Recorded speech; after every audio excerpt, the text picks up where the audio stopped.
Four types of lovers mentioned here. Lovers of self, lovers of money, and verse 4, lovers of pleasure and lovers of God. Four types of lovers. And only one of them is right. A true Christian must be a lover of God.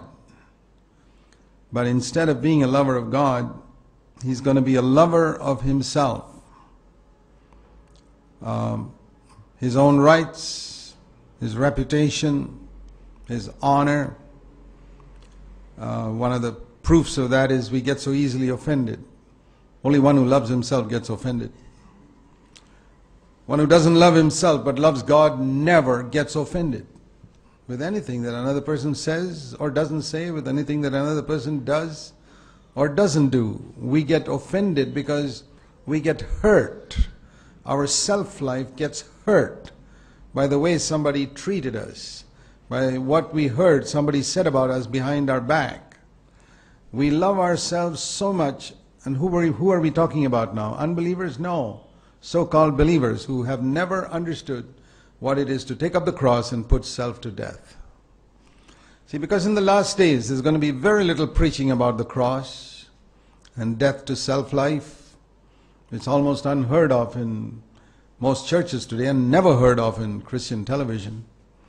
And so, when there's no preaching against death, on death to self, self is going to flourish in the lives of many Christians.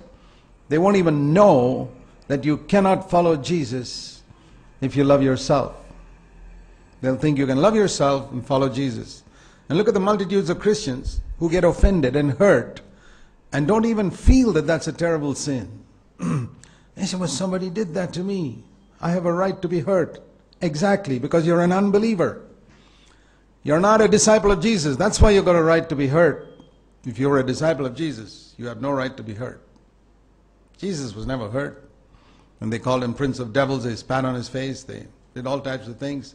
What does it mean to be a disciple of Jesus? There are very, very few Christians who are going to take up the cross in the last days and follow him. And so it's going to be very difficult to be a true Christian because we are surrounded by people who claim to be Christians, who claim to be filled with the Spirit, who claim to speak in tongues, etc., and who get hurt and get offended or are disturbed because their name was dragged in the dust. Now Jesus taught us to pray, Our Father who art in heaven, hallowed be thy name. Forget about your own name. But the last days, Christians are going to be more concerned about their name. For example, I'll tell you, do you know how much the name of Jesus is dishonored in India today?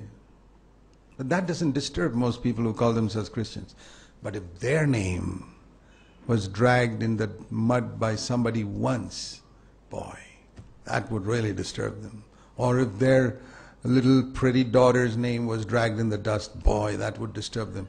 But let the name of Jesus be dishonored throughout the country, it doesn't bother them. You think such people are disciples of Jesus? No. Far from it. But they sit in churches.